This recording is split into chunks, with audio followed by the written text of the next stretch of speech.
Salam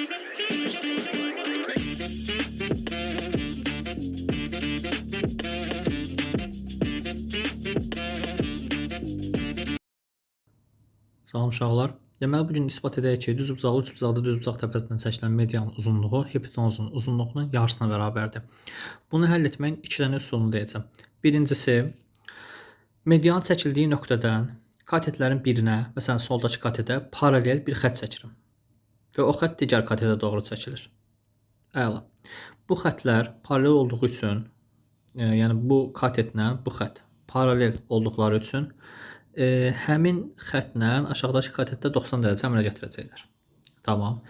İndi bu mavi xətt hipotenuzun ortasından keçib və katetə paralel olduğu üçün bu üçbucaqda orta xətt olmuş olur və digər tərəfin də, yəni digər katetin də ortasından keçmiş olacaq. Və burada işarələnmiş üçbucağa baxsaq, yaşıl rənglə işarələnmiş üçbucağa baxsaq, bu üçbucaqda yaşıl rənglə işarələnmiş üçbucağa baxsaq, bu üçbucaqda mavi xətt həm hündürlükdür, həm də median olmuş olur. O zaman bu üçbucaq bərabər yanlı üçbucaq olmuş olur və o zaman çəkilmiş median da hipotenuzun yarısına bərabər olur.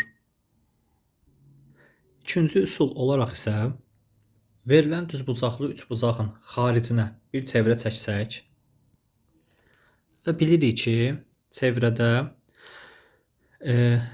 diametrə söykənən bucaq 90 dərəcə olur.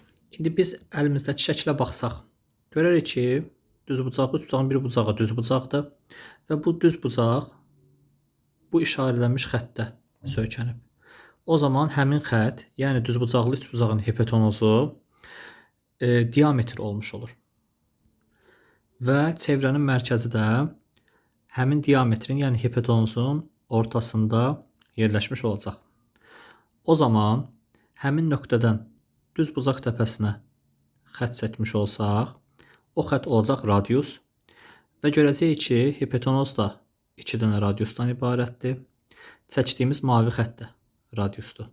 Və şəkildən görürük ki, hipotenuza çəkilmiş median hipotenuzun yarısı olmuş olur.